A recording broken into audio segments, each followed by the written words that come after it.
Public power systems are the heartbeat of a community, powering the homes, businesses, and schools across the country. But do you know all that goes into operating a public power system? So whether you're an AMP member, employee, or partner organization, or you're simply passionate about the energy that powers our towns and cities, we invite you to plug in and listen to this podcast, where we explore the topics and issues most important to AMP members and public power. This is the Public Power Line. I'm your host, Tracy Reinbold, with American Municipal Power, the nonprofit wholesale power and services provider for more than 130 public power communities across 9 states. Today, we are joined by Edwin Porter, Executive Director of Infrastructure for the City of Hamilton, Ohio, and Secretary of the AMP Board of Trustees, along with Jeffrey Stonehill, City Manager and Director of Utilities for the Borough of Chambersburg and President of the Pennsylvania Municipal Electric Association. We will be discussing why public power is good for business. Throughout 2025, AMP has been highlighting the benefits of public power from the perspective of both commercial and industrial customers in a variety of AMP member communities through a campaign which is titled Public Power is Good for Business. The campaign is highlighting the reasons that public power communities are an attractive option for businesses. How would each of you explain the value of public power in supporting your businesses and your communities? Edwin, let's start with you first. Tracy, thank you so much for having me on the Power Line. I'm really excited to have this opportunity. So, as a public power community, our sole mission is to serve our customers, and that includes our local businesses. The value we bring is a trifecta of affordability, reliability, and local control. Our rates are based upon the cost of service, which helps us keep the operating costs low for businesses. Since we're right here in Hamilton, we can be extremely responsive to the needs of our business partners, offering a high level of personalized service. So we view ourselves as an economic development partner. Our goal is to help businesses grow and thrive here, creating jobs and strengthening our local economy. The money from our utilities stays in our community, and we reinvest into our infrastructure, which benefits everyone. This makes us an attractive location for businesses that are looking for a stable, long-term home. Excellent. Jeffrey, what are your thoughts? Hi, Tracy. Thanks a lot for having me on, and it's a great opportunity to talk about the Borough of Chambersburg and some of the incredible things that we're doing here in Pennsylvania. I've noticed in my role as the city manager here in Chambersburg, as well as through my association with the Pennsylvania Municipal Electric Association, that a lot of our member communities have close business relationships with industry and other commercial operations in their systems. I think that one of the advantages of public power is the relationships that we can build with our customers. It's a partnership, it's a relationship, it helps them grow their businesses. And because we're small hometown systems, we're able to concentrate on their particular needs. We're able to deal with technical needs that certain industries have. And so it's no mistake that many public power systems across Pennsylvania and across the United States have close working relationships with industry and commercial businesses. It's one of the advantages of public power that we can build those relationships and work in partnership. And we've seen that specifically in Chambersburg, but we see it in many other public power systems across the United States. And Edwin, I know the City of Hamilton was recently featured in the Public Power is Good for Business campaign. Can you talk a little bit about that relationship between the Hamilton Department of Infrastructure and 80 Acres? And then beyond that, can you speak broadly about the sort of work that your department does to support local businesses? So the relationship between the City of Hamilton and the Department of Infrastructure and 80 Acres is extremely important. It's a prime example of what makes public power work. So a great example of this is the annual key accounts meeting we hold with 80 Acres. This meeting is used to show how 80 Acres uses and is charged for their utilities. Specific to electric usage, we take that one step further and we walk through the specifics of their load profile. And more broadly, because we manage all 4 of our major utilities, electric, natural gas, water, wastewater, as well as commercial broadband and transportation, a business can come to us and get everything they need to get up and running. So this really streamlines the process and eliminates the need to deal with multiple separate companies. And we also work with businesses on everything from initial site selection to infrastructure planning to ongoing maintenance and energy efficiency program. So our focus is on being a resource and a partner, not just a service provider. And Edwin, you mentioned something there that was very interesting, in that you had an annual meeting with your key accounts. That's an aspect that a large utility is not oftentimes going to be in that business and actually meeting face to face with that business on a regular basis. Yeah, absolutely. So we've got really close relationships with them and really all of our businesses and all of our community members. And, you know, our goal is to be available to those who need to get a hold of us so that they know what number to call. They see the same faces year after year. And although we do have a key accounts program, which is typically focused on our top 25 accounts within each one of our utilities, we try to bring that level of service to everyone. But of course, the top utility users have a more direct impact on our cost of service, which then directly impacts the rates for themselves and everybody else. So that's why we think it's really important that they understand how their usage impacts the charges to our system, and how if they can more efficiently use their utilities, then we can lower the costs for them. Which is a great level of communication between the utility and the business, helping them to understand those factors really plays into how they operate and do business. So, great point. Jeffrey, much like Hamilton, the Borough of Chambersburg provides those multiple utilities as well. How beneficial is that to Chambersburg when it comes to attracting new businesses and in retaining your existing businesses? Economic development obviously is important to every municipality, but one of the things that we're able to do here in Chambersburg, and it sounds like it's very similar to what's done in Hamilton, is that we use the utilities as a focus, not only to retain our businesses, but to grow the economic base for our community by providing all the utilities, electric, natural gas, water, wastewater, et cetera, and sanitation and other things. We're able to work with prospective businesses to help them with site selection, to help them during the land approval process, design their facilities so that they are making the best use of our utilities. And it's really a cooperative venture that grows the economic base of our community, which obviously is good for our citizens and our entire local economy. We are not just seeing our customers as sources of revenue, but they're really partners in the process of building and sustaining their businesses. And that's an important key that both of our communities have. And Jeffrey, are you able to meet with those key accounts, those customers on a regular basis? We are meeting with and developing those relationships face to face throughout different civic organizations, being a part of the community. Our surrounding investor owned utilities do not have those kind of relationships in other communities. It's incredibly valuable both to the municipal utilities, but also to the businesses themselves. They know they can pick up the phone and call us about any issue whatsoever, and we're going to be responsive to their needs. One of the common things that we've heard from businesses who've been interviewed for this campaign is how important reliability and responsiveness is to their business. How do each of you feel about public power communities? What sets them aside or apart from in these critical areas? Jeffrey, let's start with you this time. In Chambersburg, reliability is one of our primary focuses. Reliability isn't just a statistic. It has to do with business expenses. The amount of downtime you have as a business directly relates to your bottom line.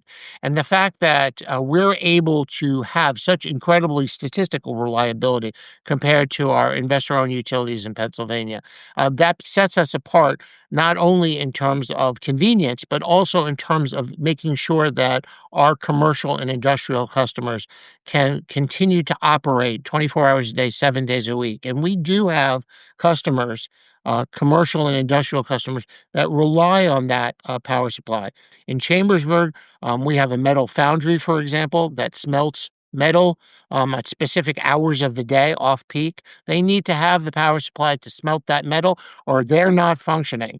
We have two food processing companies, one that makes applesauce. That applesauce factory, if it shuts down because it's lost its power, they're not making applesauce, and that's what they're in the business to do. So supporting those kind of industries, we must make sure that we can reliably provide power supply to all of our customers and with very little interruption. And that's a key part of public power everywhere in the United States, who you will note has excellent reliability statistics because we put so much time and energy in the maintenance of our system and making sure that our customers are out of service very, very short periods of time over the course of a year. And I think to the examples that you've given, what a lot of people don't recognize is that when you do have an interruption due to loss of power, depending on the business, it's not just that temporary interruption, that time period. If they come down, it's not just a matter of they're down for an hour. They're bringing everything back up. Takes a considerable amount of time. I was talking to a business who was considering building a manufacturing plant in my municipality, and they make bread products. They bake bread, and one of the things they talked about was when they have interruption of power supply, whatever bread is in the process of being baked has to be thrown away. So they find that in their business interruption, they are literally throwing away inventory, which is throwing away money. That reliability actually accrues to the bottom line of a business and whether it's profitable and successful. Jeffrey, you hit the nail on the head. And another great example is we had a manufacturer here in town. They were very sensitive to any interruption whatsoever. And so something as simple as a reclosing event would actually trip the entirety of their operation. And it would take them 2 days to resequence all of their machines to get their process back up and running. And so what we were able to do is we were able to work directly with them to understand our systems and their systems. And we were able to come up with a way to where those events did not have such a heavy impact to them, but we were also to maintain that reliability because obviously a reclosing event means something happens and it's a protection to say, okay, well, let's go back on and see if that's gone away. And so it maintained the reliability of their service, but also prevented them from having those significant upsets. So that's just a really great example of a collaborative effort between us and one of our businesses. And, Hamilton, like Chambersburg and all public power utilities, excel in reliability and responsiveness because our direct connection to the community. Our crews live here, they know the system, and they're personally invested in the well-being of their neighbors. So this leads to faster response times and shorter outage durations. We're able to quickly respond to the needs of our community, which includes our businesses. Hamilton's proud to be recognized with the APPA RP3 Diamond designation, which recognizes utilities that demonstrate high proficiency in reliability, safety, workforce development, and system improvement. So we have metrics that we measure ourselves against not only other public power utilities, but the electric industry in general. And we take pride in our reliability because, once again, that affects the bottom line of our business partners. And Edwin, you brought up yet another good point there, and the location of your crews is actually there in your community.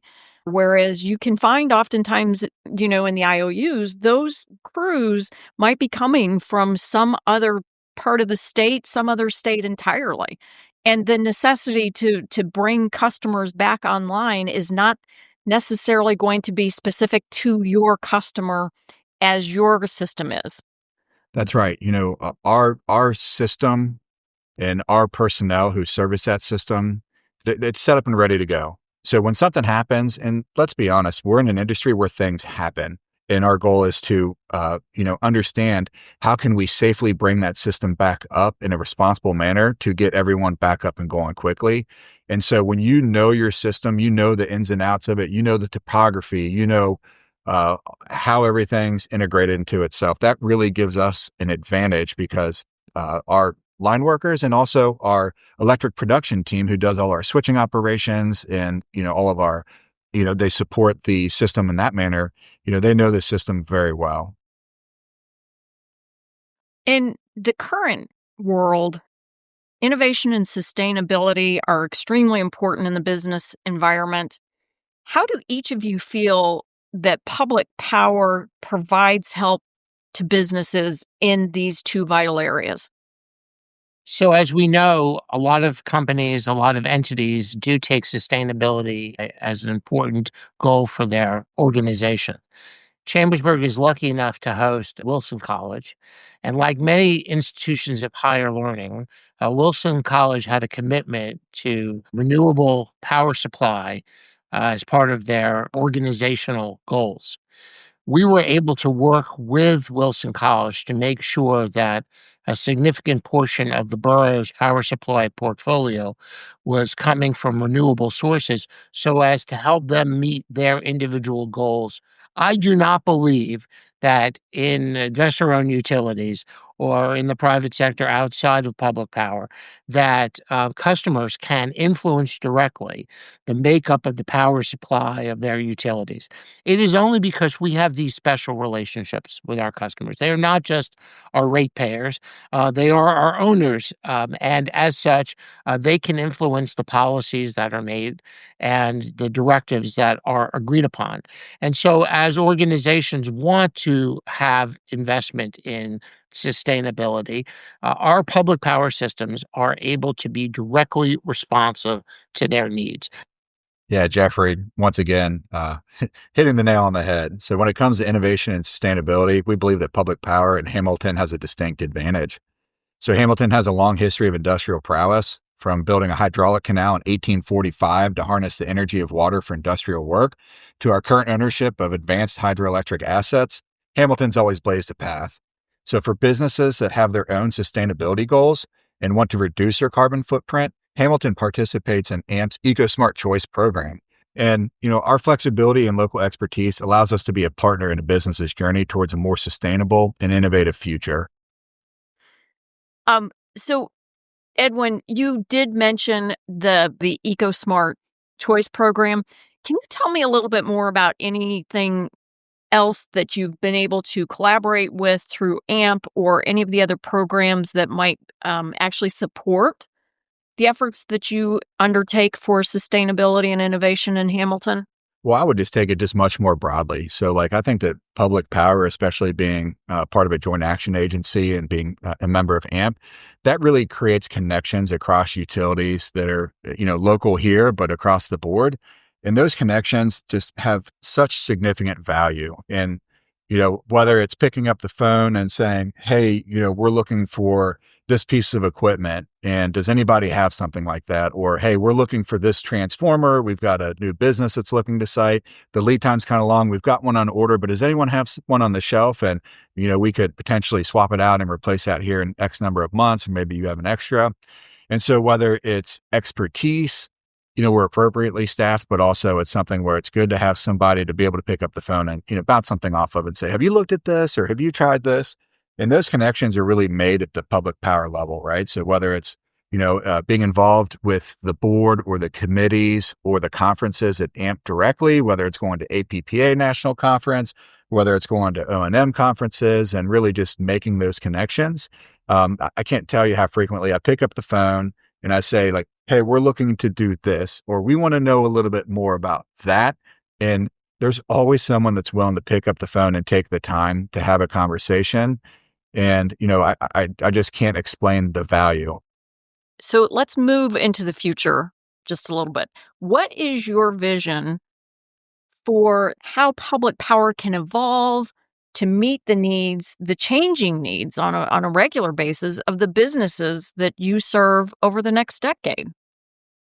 So I would start by saying that we have seen some dramatic changes recently, and we have seen with the growing development of data centers and other large users of power supply that there is a real strain on the system. And this is affecting everybody. It's affecting public power systems, it's affecting IOUs, and a lot of states, including Pennsylvania and Ohio, are contemplating what kind of policies they need to adopt, what kind of initiatives they need to explore to try to address the growing demand for electricity and the shortages both on power supply and transmission, which affect everybody. I would say that, in my opinion, public power is probably best situated to address that oncoming concern. In Chambersburg, for example, we have over the last couple of generations really invested in generation. We have a behind the meter generation from natural gas, which of course we are a natural gas utility, as well as from solar and from our landfill gas to energy plant. And we will continue to invest in local uh, behind the meter generation. And I have heard from other public power communities across AMP, there is a growing need to invest in power supply. And public power systems like the ones in AMP are really well situated to address that oncoming concern in the way that investor-owned utilities may struggle because of their size, their footprint, political complexities, and state and local regulations. So I am saying that if I was concerned as a business owner, what electrification might mean to my business, or whether I should site my business in one electric system or another, and I was comparing things, I would think that a public power community is probably a better place for me to make my business investment because they are going to be able to adapt to these oncoming challenges in ways that potentially investor-owned utilities might struggle. All great points. Obviously, capacity, growing energy demand, and a trend of decreasing supply is creating a significant challenge that public power and all electric utilities in general are going to have to face. And my vision for public power and the future of public power is to first continue doing what it's always done, right? Staying true to the fundamentals to provide safe, reliable, affordable utilities under local control. So building upon this foundation, I see public power growing partnerships with businesses, like through innovative technologies such as advanced metering, data analytics, smart grid infrastructure, virtual power plants. We can assist businesses with their strategic priorities. So whether it's looking to increase their reliability, drive their profits, expand their operations, or all of the above, I think the utility of the future is going to be a strategic resource, not just a service provider. And so I think through these collaborative efforts, businesses will be able to optimize their energy usage and lower the cost for both themselves and the utility. All great points. I think moving into the future, important from all aspects, both from your utility and your customer aspect. Edwin, Jeffrey, thank you both for joining us. Any parting words or final thoughts?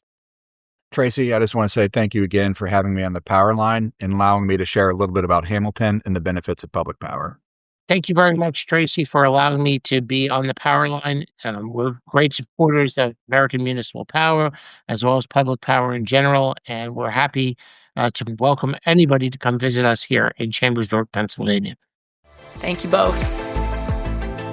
I'm Tracy Reinbold, your host for the Public Power Line, where we explore the topics and issues most important to AMP members and public power. If you like what you've heard on the Public Power Line podcast, please share it and subscribe so you don't miss future episodes. Search for the Public Power Line wherever you get your podcasts. This podcast is produced by Zachary Hoffman, AMP's Manager of Communications and Publications. If you have ideas for future podcasts, please reach out to AMP's communications team at communications@amppartners.org.